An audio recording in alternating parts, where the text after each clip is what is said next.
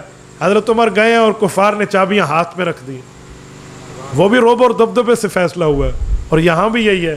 تو مجھے اندازہ لگا کر آپ ایک جملہ بتائیں، آج ہم قبلے کی طرف پاؤں کرنا اپنے ادب میں حرام سمجھتے ہیں کہ آداب میں بالکل بری بات ہے، نہ کرو، ہم پاؤں کرنا غلط سمجھتے ہیں۔ جس نے ان قبلوں کو آزاد کر کے اسلام کی جھولی میں ڈالا ہے اس کا مقام کتنا ہوگا۔ حدیث پاک ہے جامع ترمذی جلد 2 میں، اللہ کے رسول نے فرمایا من سنہ سنتن فی الاسلام حسنتن فلہ اجرہا واجر من عمل بہا من بعد۔ فرمایا جس شخص نے صرف نیکی نہیں کی بلکہ نیکی کی بنیاد رکھ دی تاکہ بعد والے بھی اس پہ عمل کریں، تو اللہ تعالیٰ اسے اپنا ثواب بھی دیتے ہیں، ان سب کا ثواب مجموعہ کر کے اس ایک کے کھاتے میں ڈال دیتے ہیں۔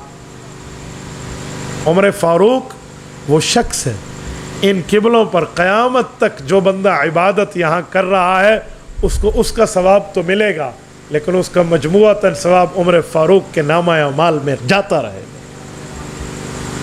یاد رکھیں، اسی لیے کہا جاتا ہے کہ اسلام کی بنیاد پیغمبر کے صحابہ ہیں اور خلفائے راشدین اس بنیاد کی سنگ بنیاد، یہ پہلے سنگ ہے جن نے اس طرح ترتیبیں رکھی ہیں۔ اور میرے دوستو، سیدنا عمر رضی اللہ تعالیٰ عنہ جب ایمان لائے تو صحابہ کرام صرف خوشیاں نہیں منا رہے تھے، سرحد پار تک خوشیوں کی بات نہیں ہے، یہ آسمان پار خوشیوں کی بات ہے۔ آپ اندازہ لگائیں، حضرت ابن عباس کی روایت پڑھنے لگا ہوں سنن ابن ماجہ سے، امام ابن ماجہ القزوینی رحمہ اللہ، حدیث پاک کی کتاب، ابواب فضائل اصحاب رسول اللہ، باب فضل عمر، امام ابن ماجہ رحمہ اللہ روایت لائے ہیں۔ حضرت عبداللہ بن عباس رضی اللہ عنہ فرماتے ہیں لما اسلم عمر، جب حضرت عمر ایمان لائے، نزل جبرائیل علیہ السلام، حضرت جبرائیل آسمان سے اترے، فقال یا محمد صلی اللہ علیہ وسلم، رسالت مآب علیہ السلام کی خدمت میں یا رسول اللہ کہہ کر عرض کرنے لگے لقد استبشر اہل السماء باسلام عمر، عمر ایمان لایا، فرشتوں نے آسمان پر ایک دوسرے کو مبارکباد پیش کی۔ آپ اندازہ لگاؤ کہ عمر فاروق کے اسلام کے منتظر جہاں اللہ کے فرشتے ہوں، اس شخص کا مقام اور مرتبہ کتنا ہے۔ سیدنا عمر رضی اللہ۔ ایک مسئلہ مزید سمجھیے، حضرت عبداللہ ابن مسعود رضی اللہ عنہ، یہ المعجم الکبیر امام طبرانی کی کتاب ہے، خطبہ ابن مسعود من کلامہ، امام طبرانی رحمہ اللہ حضرت ابن مسعود کی حدیث لائے ہیں۔ حضرت ابن مسعود رضی اللہ عنہ جو کیمٹس پاس کیے، جو تبصرہ فرمایا، حضرت عمر کے اسلام کا تجزیہ کیا، کن الفاظ سے؟ فرمایا ان اسلام عمر کان فتحا وان ہجرتہ کانت نصرا وان امارتہ کانت رحمتا واللہ ما استطعنا ان نصلی عند الکعبۃ ظاہرین حتی اسلم عمر۔ کہا لوگو، حضرت عمر کا اسلام قبول کرنا مسلمانوں کی فتح تھی، اور ان کو حکومت ملنا اللہ کی طرف سے رحمت تھی، اور بیت اللہ میں ہم نماز پڑھنے کا سوچ بھی نہیں سکتے تھے کھلے عام، مگر جب عمر ایمان لایا پھر ہمیں روکنے کا کافر سوچنا بھی چھوڑ چکے تھے کہ ہم کیسے روکیں اب اس کو۔ یہاں ہمارے لیے سوچ مشکل تھی، وہاں ان کے لیے روکنا مشکل ہو۔ یہ ایک شخصیت کا ایمان لانا، ایسے یہ مرید رسول کے ساتھ مراد رسول نہیں ہے۔ سیدنا عمر رضی اللہ تعالیٰ عنہ کے ایمان لانے پر میرے دوستو، صرف صحابہ خوش نہیں ہیں، صرف زمین والے خوش نہیں ہیں، بلکہ آسمان کے فرشتے بھی حضرت عمر رضی اللہ تعالیٰ عنہ کی اسلام قبول کرنے میں اور اسلام کے آنے میں اتنے خوش ہیں کہ ایک فرشتہ دوسرے فرشتے کو مبارکباد پیش کر رہا ہے۔ اور میرے ساتھیوں، میں نے گزشتہ سے پیوستہ شاید 3 سے 4 سال قبل آپ کی خدمت میں اسی مسجد میں تقریباً 2 درجن سے زائد آیات حضرت عمر رضی اللہ عنہ کی رائے کے موافق پیش کیے تھے۔ میں حدیث پاک، جزاکم اللہ، 32 یہاں پر حدیث پاک آپ کی خدمت میں کچھ پیش کرنے لگا ہوں۔ جامع ترمذی ابواب المناقب میں حضرت عبداللہ بن عمر رضی اللہ تعالیٰ عنہ رسول اللہ صلی اللہ علیہ وسلم کا ایک فرمان نقل فرماتے ہیں۔ یہ فرمان آپ نے سنا ہوگا، لیکن میں جس انداز میں اس کو سمجھانے کے طور پہ پیش کر رہا ہوں، شاید آپ نے سمجھنے کا انداز آپ سے پہلے نہ سنا ہو۔ حدیث یہ ہے، ان اللہ جعل الحق علی لسان عمر و قلبی۔ حضرت عبداللہ ابن عمر فرماتے ہیں اللہ کے رسول نے فرمایا، اللہ تعالیٰ نے عمر فاروق کی زبان اور عمر فاروق کے دل پہ حق کو جاری فرما دیا۔ یہ حدیث تو ہر بندے نے سنی ہے، مشہور و معروف روایت ہے، صحیح روایت ہے، لیکن میں ایک سوال کرتا ہوں، زبان پہ حق جاری تو سمجھ آتا ہے، دل پہ حق جاری کسے کہتے ہیں؟ دل پہ حق جاری کا کیا مطلب ہے؟ کیا ہارٹ اٹیک سے محفوظ ہو جائے دل؟ دل پہ حق جاری کا مطلب، دل پہ حق جاری کی تشریح یاد رکھو، ہر لفظ کا اپنا ایک مطلب ہوتا ہے، اور جو لفظ جہاں بولا جائے وہیں اس کا وہی مطلب ہوتا ہے، اور آگے پیچھے لفظوں کو دیکھ کے اس کے مطلب کو سمجھا جاتا ہے۔ اب توجہ رکھیں، میں اس کی ایک مثال دیتا ہوں۔ ایک لفظ لکھا ہوا ہو کہ مسلمانوں کا شیر اسٹیج پر آ گیا، اور ایک لفظ اور لکھا ہو کہ ایک بچہ چڑیا گھر میں گیا اور شیر نے حملہ کر دیا۔ مجھے بتائیں ان دونوں پیراگراف میں شیر کا ایک مطلب ہے؟ بولتے نہیں ہیں۔ ایک میں مسلمانوں کا شیر اسٹیج پر آیا، اور ایک ہے کہ بچے پر چڑیا گھر میں شیر نے حملہ کیا۔ پہلے شیر سے مراد ہے مسلمانوں کے لیڈر، اور دوسرے شیر سے مراد ایک درندہ ہے۔ یہ کیسے پتہ چلے گا؟ ایک بندہ لفظ شیر اٹھائے اور ادھر لکھ دے، ہم کیسے کہیں گے یہ اسلام کا شعر ہے یا جنگل کا شعر ہے؟ تو ہم سیاق و سباق دیکھیں گے، جسے کہتے ہیں ریفرنس ٹو دا کنٹیکٹ، آگے اور پیچھے کے لفظ کو دیکھیں گے کہ بات کا مطلب کیا ہے، بات کس پیرائے میں بولی گئی ہے، کس لیے بولی گئی۔ تو یہاں جو لفظ ہے ان اللہ جعل الحق علی لسان عمر و قلبی، حضرت عمر کی زبان پہ حق جاری اور دل پہ حق جاری، تو ذرا سمجھیے کہ دل پہ حق جاری کا مطلب کیا ہوتا ہے۔ جب حق کا ترجمہ دل کے ساتھ آئے تو کیوں آتا ہے؟ یاد رکھیں 2 چیزیں ہیں، جسم میں ایک خاص عضو زبان ہے اور ایک خاص عضو دل ہے۔ ہم ایک دوسرے کو اپنی گفتگو میں کہتے ہیں میں نے دل میں یوں سوچا تو ہو گیا، دل میں کہا تو ہو گیا، دل میں طے کیا تو یوں ہونا چاہیے۔ اس سے پتہ چلا دل سوچتا ہے اور زبان سوچتی نہیں ہے، زبان بولتی ہے۔ جو دل کہتا ہے زبان اس کی ایکسپلین کر رہی ہوتی ہے، اس کی ترجمانی کر رہی ہوتی ہے جو دل میں آیا۔ تو رسول اللہ فرمانا یہ چاہتے ہیں جعل الحق علی لسان عمر و قلبی، عمر کے دل پہ بھی حق جاری، زبان پہ بھی حق جاری۔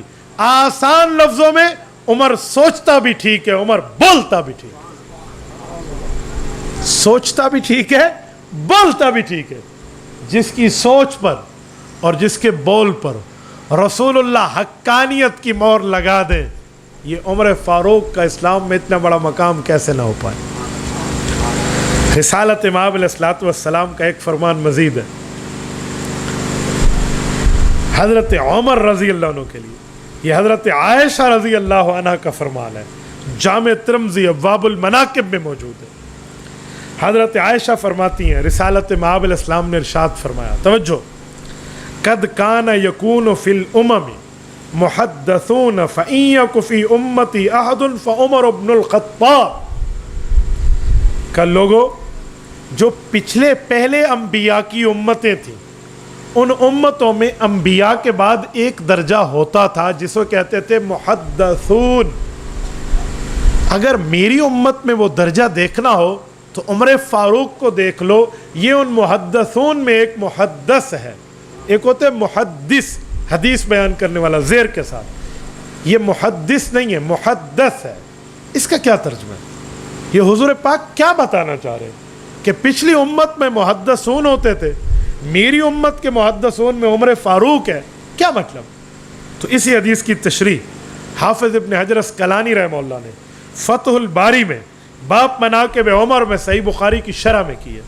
وہ فرماتے المحدث بالفتح هو الرجل الصادق الظن وهو من علقي في روعه شيء من قبل الملأ الأعلى وقيل من يجري الثواب على لسانه من غير قصد. کا محدث پچھلی امت میں وہ ہوتے تھے جو بغیر ارادہ کے بولتے وہی لفظ اللہ کی وحی بن جایا کرتی تھی. وہ بولتے اپنی مرضی سے, اس میں کوئی خاص ارادہ شامل نہ ہوتا, اور وہی بات وحی بن کے اللہ کے نبی پر اتر آیا کرتی تھی. حضور پاک بتانا چاہتے ہیں جو پچھلی امتوں میں انبیاء کے بعد امت میں یہ رتبے والے لوگ ہوتے کہ وہ محدث کہلاتے, ان کی زبان پر اللہ کی بات جاری ہوتی جو بات میں رب کا کلام بن کے اتر آتی. فرمایا میری امت میں وہ عمر ہے, سوچے گا بھی ٹھیک, بولے گا بھی ٹھیک, اور بعض اوقات اس کی سوچ اور بول اللہ کو یوں پسند آئیں گے, بولے گا یہ اور وہ وہی بن کے اتر آئے گی. کئی آیات ہیں فَتَبَارَكَ اللَّهُ أَحْسَنُ الْخَالِقِينَ, یہ پورے کا پورا لفظ امام طبری رحمہ اللہ نے تفسیر ابن جریر جامع البیان میں لکھا ہے حضرت عمر کا تھا جو بعد میں حضرت جبرائیل نے وہی بنا کر اتار دیا. سبحانک ھذا بہتان عظیم, یہ جملہ حضرت عمر فاروق کا تھا, یہ انہوں نے بولا, اور حضرت جبرائیل وحی بنا کر سورۃ نور میں حضرت عائشہ کی صفائی پر اللہ کے حکم سے اتار گئے. کہا اسی طرح کل من کان عدوا لجبریل فإنہ نزلہ علی قلبک, کہا یہ آیات اس وقت حضرت عمر رضی اللہ عنہ کی زبان سے بطور بات جاری ہوئے تھے جب یہودیوں نے کہا عمر آؤ ہم سے بات کرو. حضرت عمر نے کہا جی کرتا ہوں, لیکن ایک بات بتاؤ, کیا تورات میں نہیں لکھا کہ خاتم النبیین محمد الرسول اللہ ہوں گے؟ اب یہودی چپ ہوئے, کہا چپ کیوں ہوتے ہو, سانپ کیوں سونگ گیا ہے, بتاؤ تمہاری کتب میں ہمارے پیغمبر کی نشانیاں موجود نہیں ہیں؟ تو ان میں ایک پادری جو کتابوں کا مولوی تھا وہ اپنے لوگوں کو دیکھ کے کہنے لگا جھوٹ نہ بولو, اب اس نے بہت بڑی قسم دی ہے, سچ بولو. حضرت عمر کہا جی ہاں ہماری کتب میں یہ باتیں ہیں, لیکن ہم بس ضد میں اور انا میں ہم نہیں مانتے. لیکن اس کی بھی ایک وجہ ہے. حضرت عمر نے کہا کیا؟ کہ تمہارے ہاں جبرائیل وحی لاتا ہے, میکائیل لاتا تو ہم مانتے, جبرائیل کی لائی ہوئی وحی ہم نہیں مانتے. حضرت عمر نے اس پادری سے کہا کیوں؟ جبرائیل نے کوئی تیرے اوپر FIR کرائی ہے, تیرا اس سے کیا جھگڑا ہے؟ وہ کہنے لگا جبرائیل نے ہمارے باپ داداؤں پہ عذاب لائے تھے, میکائیل نے عذاب نہیں لائے, اس لیے جو ہمارے باپ داداؤں پہ عذاب لایا وہ فرشتہ ہمارا دوست نہیں ہو سکتا, ہم نہیں مانتے قرآن. حضرت عمر نے شرم دلائی اور انہیں کہا جبرائیل اپنی طرف سے نہیں لایا, تم نے رب کی نافرمانیاں کی, انبیاء کرام کا قتل کیا, رب نے تمہارے اوپر عذاب کو مسلط کر دیا. تو جبرائیل حکم ربانی کا پابند ہے, وہ اپنے اللہ کے حکم کو فالو کر رہا ہوتا ہے, اس کی کسی سے دشمنی اور دوستی کی باتوں کی بات نہ کرو. اور اس طرح شرم دلا کر حضرت عمر نے کہا من کان عدوا لجبریل, یہ پوری بات پیش کی. آیت نمبر 97, آیت نمبر 98, سورت نمبر 2 سورت البقرہ 11واں رکوع, من کان عدوا للہ تک پوری 2 آیات یہ لفظوں میں عربی میں انہیں سمجھایا. ابھی قرآن نہیں اترا تھا, اور یہ بڑے غصے سے بات کر کے رسول اللہ صلی اللہ علیہ وسلم کے پاس آئے, اور حضور پاک علیہ السلام نے حضرت عمر کو دیکھا تو کہا عمر باقی باتیں بعد میں, ابھی جبرائیل آئے اور وحی اتار گئے. کہا رسول اللہ پھر کیا وحی اتری؟ حضور نے یہی آیات پڑھ دی جو باتیں حضرت عمر اپنے لفظوں میں کہہ کر آئے تھے, اللہ نے قرآن بنا کر اتار دی. اسے کہتے ہیں محدث فی الامہ, امت میں محدث کا طبقہ جس کی زبان پہ اللہ اپنی بات کو بغیر ارادے کے جاری کر دے. گویا وحی الہی کے لیے حضرت عمر کی زبان سواری بنی ہے، اور وحی الہی اس پہ سوار ہو کر آئی ہے۔ جس کی زبان اللہ کی وحی کی سواری بن جائے، جس کا دل اللہ کی وحی کا بطور سواری بنے، وہ نبی نہ ہو، وہ عمر فاروق ہوا کرتا ہے۔ ایسے نہیں فرمایا لو کان بعدی نبی لکان عمر، کہ عمر اگر نبوت جاری ہوتی میرے بعد تو تجھے نبوت ملتی، پر میں خاتم النبیین ہوں۔ ختم نبوت ہے نا، ورنہ محدث کا رتبہ کوئی کم نہیں ہے۔ یہ حضرت عمر فاروق رضی اللہ عنہ کا مقام اور مرتبہ رسالت مآب علیہ الصلوۃ والسلام سمجھا رہے ہیں۔ اور میرے دوستو، سنن ابن ماجہ ابواب فضائل میں، باب فضائل عمر میں، حضرت ابی بن کعب رضی اللہ عنہ، یہ وہ صحابی ہیں جن کو اللہ کے رسول نے ایک مرتبہ فرمایا ابی قرآن سناؤ۔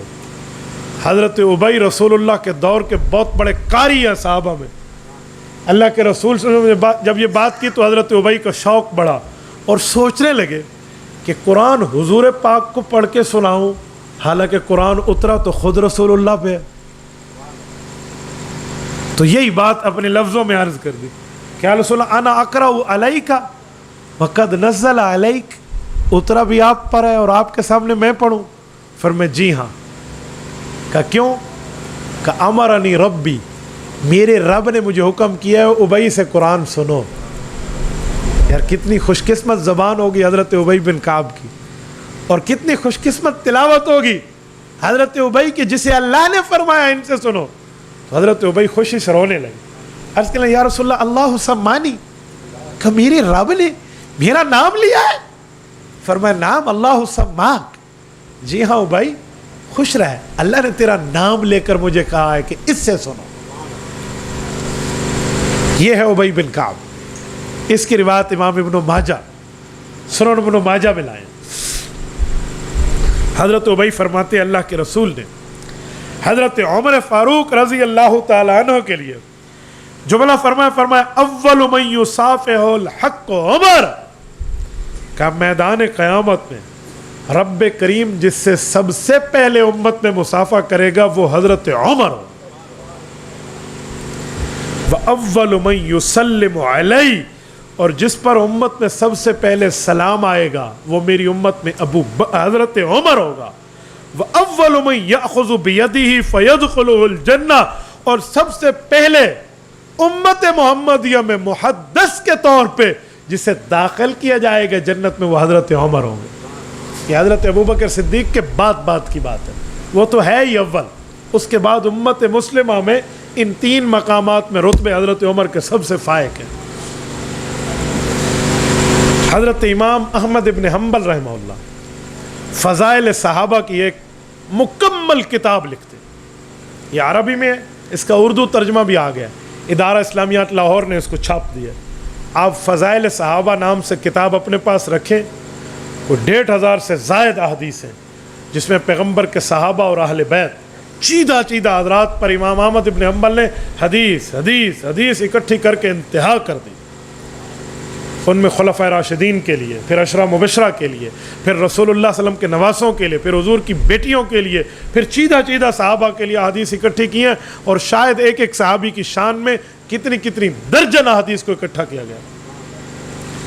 یہ اسی کتاب سے روایت پڑھنے لگا ہوں۔ امام احمد ابن حنبل حضرت عبداللہ ابن عمر کی روایت لائے ہیں کہ رسالت مآب علیہ السلام نے ارشاد فرمایا عمر ابن الخطاب سراج اہل الجنہ، کہ عمر کو پورے جنتی یوں پہچانیں گے جیسے چراغ کو چراغ والے پہچانتے ہیں۔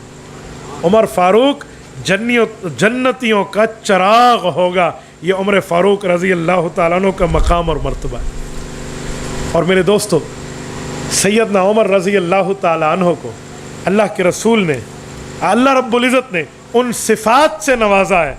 میں کچھ صفات آپ کی خدمت میں رکھ دیتا ہوں جو حضرت عمر نے اپنے حکمرانی کے وقت انہوں نے امور کو سر انجام دیا۔ حضرت عمر رضی اللہ عنہ نے اپنے دور خلافت میں بیت المال قائم کیا ہے۔ بیت المال کا کیا معنی؟ جو غرباء کو ریلیف دیا جاتا ہے، سبسڈی دی جاتی ہے۔ اس کے موجد، اس کے بانی اس امت محمدیہ میں حضرت عمر ہے کہ عوام کو ریلیف کیسے دیا جائے۔ جسے کہتے ہیں نا غریب طبقے تک ریلیف دے دو، یہ اس کو ریلیف فراہم کرنے والے اور ریلیف پرووائڈ کرنے والے پہلے پرووائڈر حضرت عمر ہے۔ نمبر 2، یہ جو عدالتیں قائم ہیں اور اس عدالت پہ کہ جج یوں بیٹھے اور اس سے فیصلہ ہو اور یوں معاملہ ہو، اس طرز پر عدالت کا پورا نظام قائم کرنا، یہ حضرت عمر رضی اللہ تعالیٰ عنہ کا قائم کرتے ہیں۔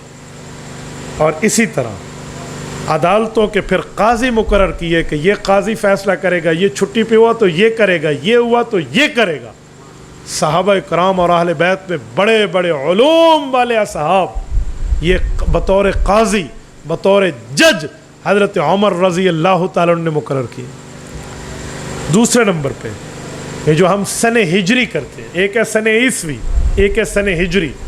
سن عیسوی سورج کے ساتھ چلنے والے نظام کو کہتے ہیں، سن ہجری چاند کے ساتھ چلنے والے نظام کو کہتے ہیں۔ سن عیسوی حضرت عیسیٰ علیہ السلام سے شروع ہے، اب سن 2022 ہے تو عیسیٰ علیہ السلام کو اس دھرتی سے اوپر اٹھائے ہوئے سن 2022 سال ہو گئے۔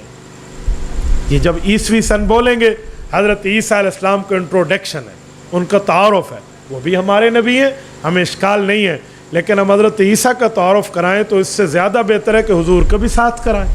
تو یہ سوچ امت میں سب سے پہلے حضرت عمر کو آئی کہ جب عیسوی سال شروع ہو سکتا ہے کہ 571 عیسوی حضور کی پیدائش ہوئی ہے جیسے ہم بتاتے ہیں، تو کیا ہمیں رسول اللہ کے نام سے بھی ایک سن شروع کر لینا چاہیے؟ تو وہ کون سا سن ہو؟ کیا حضور کی پیدائش سے شروع کریں؟ نہیں۔ اعلان نبوت سے شروع کریں؟ جی نہیں۔ فلاں فلاں مختلف رائے آئی، حضرت عمر نے ایک رائے دی اور پیغمبر کے صحابہ اور اہل بیت نے اس پر اتفاق اور اجماع کیا۔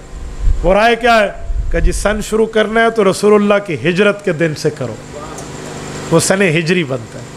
یعنی رسالت مآب نے جب ہجرت فرمائی، اللہ کے رسول صلی اللہ علیہ وسلم جب ہجرت فرمائی، یہ پوری دنیا کا اتفاق ہے کہ رسالت مآب علیہ السلام کی عمر 53 سال ہے۔ رسالت مآب نے 53 سال کی عمر میں ہجرت فرمائی، تو 53 سال رسول اللہ کی زندگی کے نکال کے پھر سن ہجری کی ابتدا حضرت عمر نے کی ہے۔ اور خالی ابتدا نہیں کی، جیسے تقریب رونمائی ہوتی ہے نا کتاب کی، اس طرح بیٹھ کر طے کیا کہ جہاں جہاں عمر فاروق کی سلطنت ہے، ہر سلطنت میں ہر قاضی، ہر رجسٹرار، بیت المال کو سنبھالنے والا مدون اور اس طرح سنبھالنے والا رجسٹرار جو ہے، اس نے سن ہجری کی تاریخ کو لاگو کرنا اور اسی ترتیب پر لکھیں گے۔ سن ہجری سے شروع کیا حضرت عمر نے اپنے دور میں۔ اس دور میں سن ہجری کون سی تھی؟ رسول اللہ دنیا سے گئے ہیں سن 10 ہجری ہے، حضرت ابو بکر گئے ہیں سن 12 ساڑھے 12 ہجری ہے، اور حضرت عمر 13 ہجری میں خلیفہ منتخب ہو رہے ہیں، تو فرمایا 13 سال پچھلے نکال کے آج سے یوں شروع کر دیں، اور آج اسی انداز میں ہم چل رہے ہیں۔ سن ہجری یہ ابھی یکم محرم شروع ہوگا اور سن 1444 ہجری کی ابتدا ہوگی۔ اب 1443 ہجری میں ہم آسانی سے یوں حساب نکال لیں کہ ہمارے پاک پیغمبر کی ہجرت کو کتنے سال ہوئے، ہم حساب لگا لیتے ہیں۔ پر افسوس آج مسلمان سن عیسوی کو جانتا، سمجھتا، سنواتا، پڑھتا، پڑھاتا بھی ہے۔ سن ہجری پڑھتے پڑھاتے وقت ہمارے چہرے کی حالت بتانے والی ہوتی ہے، بھئی سادے پلے کچھ کوئی نہیں، پتہ ہی نہیں ہوتا۔ کسی پوچھے ذوالقعدہ چل رہا ہے، ایسے جھٹکے گا آج کا نوجوان جیسے ہم نے کوئی ایران توران کی بات کر دی۔ بھائیو، اگر رسول اللہ سے پیار ہے تو رسول اللہ صلی اللہ علیہ وسلم کی سن ہجری کو یاد کرنا سیکھو۔ میں کوئی فتویٰ نہیں لگا رہا کہ سن عیسوی یاد کرنا حرام ہے، وہ بھی ہمارے نبی ہیں، ہم حضرت عیسیٰ علیہ السلام کے قدردان ہیں، لیکن سن ہجری بھی تو ساتھ یاد رکھیں، یہ فرض کفایہ کے درجے میں ہے۔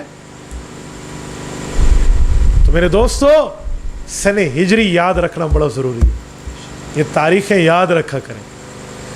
یہ محرم سے شروع ہو کے ذوالحجہ تک ہے، جنوری، فروری، مارچ، اپریل، مئی، جون، جولائی، اگست، ستمبر، اکتوبر، نومبر، دسمبر تو یاد ہے۔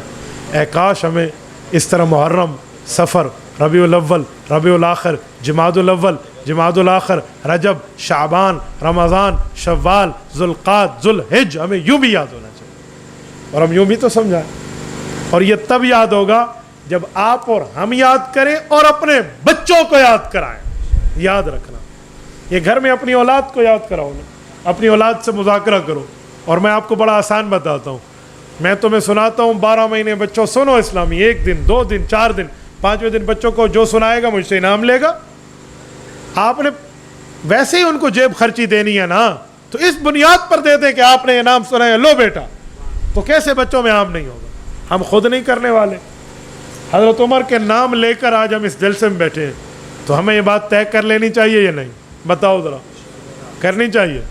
آپ میں جتنے بندے بیٹھے ہیں، اگر میں آپ سے اس مسجد میں بیٹھے ہوئے اس بات سے حلف لوں اور ہاتھ کھڑا کراؤں تو آپ وعدہ کریں گے؟ جتنے بیٹھے آپ ہاتھ کھڑا کر کے اس بات پہ آج اس جلسے میں وعدہ کریں، ہاتھ کھڑا رکھیں کہ ہم انشاءاللہ تعالی سن ہجری بھی یاد کرائیں گے اور خود بھی یاد کریں گے۔ یہ حضرت عمر کا جاری کردہ اور ہمارے پیغمبر کا ہجرت سے شروع ہوا سال ہے۔ کرو گے؟ خود بھی کرو گے، اپنے بچوں کو بھی کراؤ گے، بچیوں کو بھی یاد کراؤ گے، گھر والوں کو بھی یاد کراؤ گے، بہن بھائی آپس میں مذاکرہ بھی کرو گے نا؟ جزاکم اللہ۔ یہ ہم جلسے میں کچھ لے کر بھی تو اٹھے نا، ہمیں پتہ بھی تو ہونا چاہیے کہ سن ہجری کے معاملات پہ ہمارے معاملات کیا ہیں، ہم کچھ بتا بھی سکیں، سمجھا بھی سکیں۔ اور میرے دوستو، حضرت عمر رضی اللہ عنہ کا دوسرا کارنامہ، آؤ تیسرا کارنامہ حضرت عمر کی خلافت کے دور کا، مردم شماری۔ یہ جو ہماری کاؤنٹنگ ہے کہ ہماری پاپولیشن کی جو کاؤنٹنگ ہے، کتنی امت ہماری بڑھ رہی ہے، کتنی کم ہو رہی ہے، کتنے بچوں کی ریشو آنے کی ہے، کتنی جانے کی ہے، یہ جو مردم شماری ہے۔ ہم نے مردم شماری صرف ووٹ کے لیے رکھ لیا اور کچھ بھی نہیں رکھی۔ مردم شماری میں مسلمانوں کی قوت کا اظہار بھی تو ہے نا۔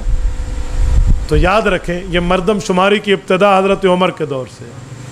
یہ جو نہریں کھدوائی، نہریں کھدوا کر شہر آباد کروائے اور اس پر محصول لگا کر اسلام کی تقویت کے معاملات پہ رکھے، اور حربی تاجر آئیں ہمارے ملک میں، ان کے لیے شرائط اسلامی یہ ہیں، یہ تمام معاملات حضرت عمر کے دور میں طے ہوئے۔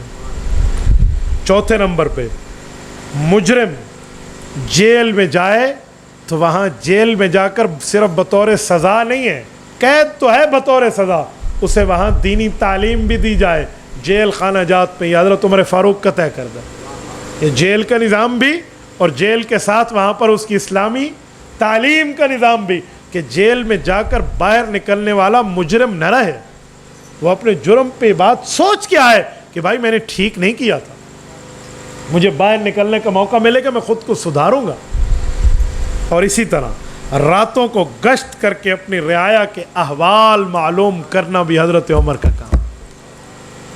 حضرت شیخ زکریا رحمہ اللہ نے لکھا ہے کہ راتوں کو حضرت عمر اور ان کے غلام اسلم یہ دونوں گشت کیا کرتے تھے اور گھوم پھر کے خبرگیری کیا کرتے تھے، اور خصوصاً آج کل جیسے ہمارے ٹریول ٹرمینل ہے نا، سفری، یہ جو ہمارے بس کے لاری اڈا جسے ہم کہہ لیں، اسی طرح حضرت عمر رضی اللہ عنہ مختلف جگہوں میں جا کر جہاں پر باہر والے قافلے آیا کرتے تھے، دیکھتے تھے کوئی مسافر، کوئی غریب، کوئی مزدور آیا، ان کی معاملات پورے کریں۔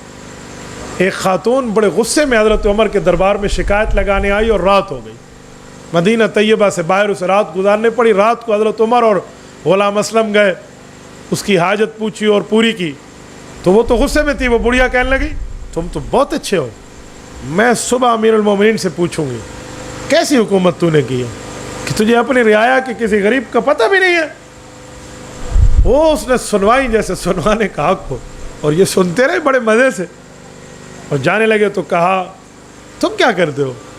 کہ بس بڑھیا ہم بھی کوئی نیکی کر لیتے ہیں۔ کہ پھر بھی تو بتاؤ بتاؤ بتاؤ، میں تمہارا جا کر امیر المومنین کہوں گی کہ ان جیسے بندوں کو لگاؤ۔ کہ ٹھیک ہے ٹھیک ہے، تم صبح انشاءاللہ دارالخلافت آؤ گی نا، ہمیں بھی وہاں دیکھ لو گے۔ کوئی تعارف نہیں کرایا میں کون ہوں، کیوں؟ اسے پتہ ہے ان اجریہ الا علی رب العالمین، کہ میں نے اجرت اس سے تھوڑی لینی ہے، میری اجرت اور معاملات تو اللہ جانتا ہے۔ اور آج ہمارے ہاں کیا ہے، کسی فقیر کو 10 روپے دو اور 10 دفعہ اسے کہتے ہیں دعا کرنا دعا کرنا۔ سبحان اللہ، تو نے اسے صدقہ دے کے اپنے سر سے مصیبت ٹالی ہے۔ محسن وہ ہے جو اس نے تیرا مال لے لیا ہے، تو دعا اس کے لیے کر کے شکر ہے اس نے میرے سر سے مصیبت ٹلوانے میں میرا ہیلپنگ ہینڈ بنا ہے، میرا ساتھ دیا ہے اس نے۔ الٹا 10 روپے دے کے 20 دفعہ اس سے دعا کروائیں گے، پابند بنائیں گے۔ بابا بھائی دعا تمہیں خود بخود لگ جائے گی، دعا کرائی نہیں جاتی، ایسی اچھائی کی جاتی ہے کہ دعا لی جاتی ہے۔ دعا کروانے اور دعا لینے میں بڑا فرق ہے۔ جیسے دعا مانگنے اور دعا پڑھنے میں فرق ہے.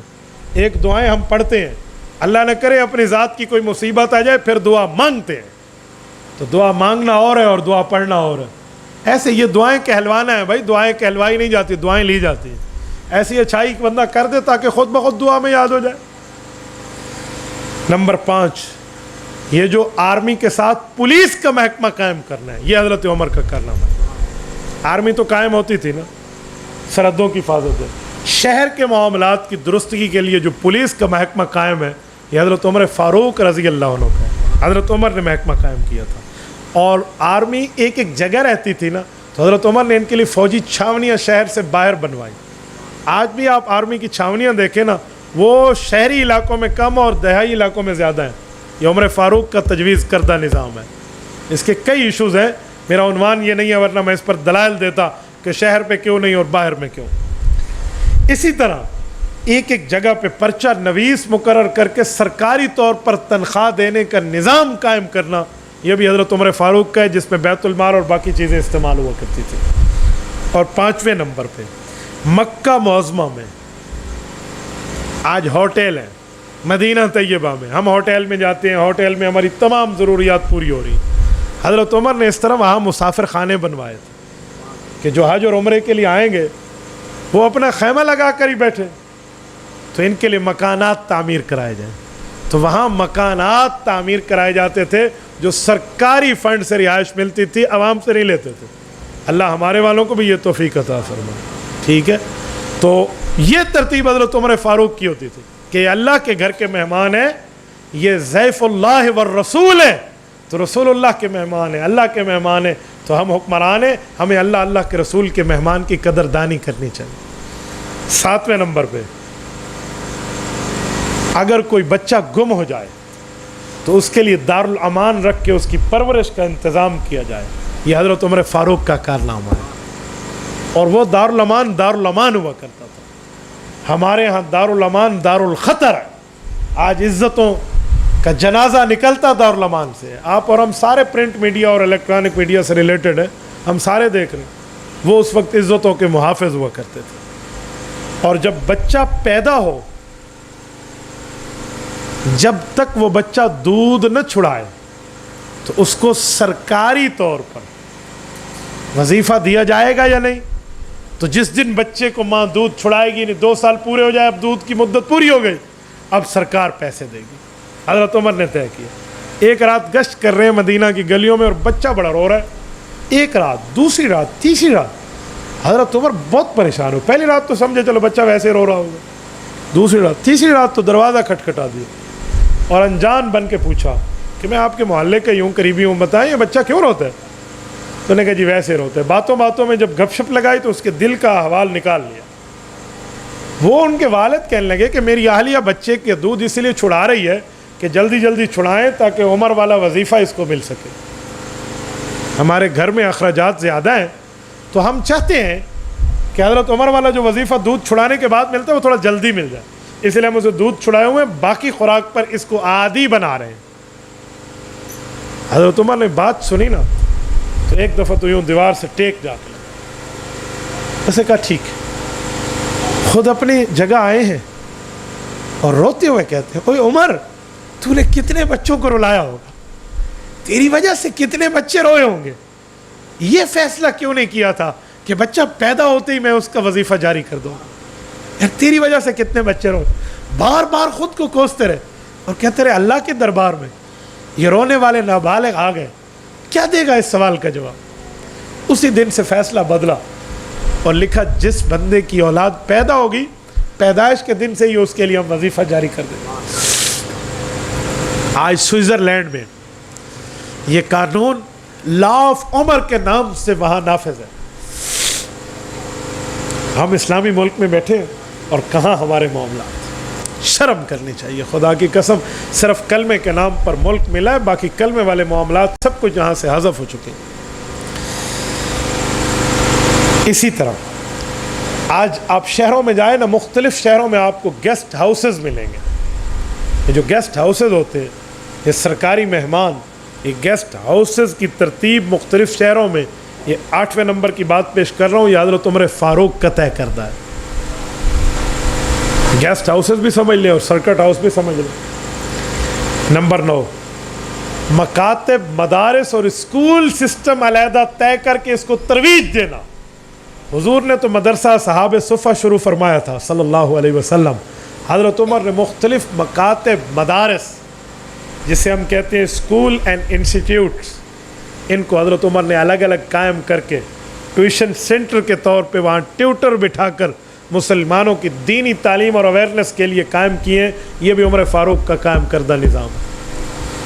اور 9ویں نمبر پہ انہی کے 10ویں نمبر پہ انہی کے معلمین اور مدرسین کی تنخواہوں کا انتظام کرنا، جسے آپ اسلامیہ ٹیچر کہہ دیں یا جسے آپ مسجد کا استاذ کہہ دیں، اس کی تنخواہ کا انتظام کرنا. لوگ کہتے ہیں قرآن پہ تو کوئی تنخواہ نہیں ہوتی. بھائیو، یہ قرآن کی تنخواہ نہیں ہے، یہ اس کے وقت کی اجرت ہے، وقت کی حق الخدمت ہے. کہ اگر یہ وقت کسی اور جگہ جا کر لگاتا تو بھی تو حق الخدمت ملتی نا، تو بھی تو ملتی. تو لہٰذا آج اسے حق الخدمت مل رہی ہے. ٹھیک ہو گیا؟ تو یہ اس کے وقت کی ترتیب ہے، توجہ رکھیں. اسی طرح 11ویں نمبر پہ گھوڑے پر زکوٰۃ ہے یا نہیں ہے، لیکن تجارت والے گھوڑے پہ زکوٰۃ ہے جو تاجروں کے یہاں ہوگی.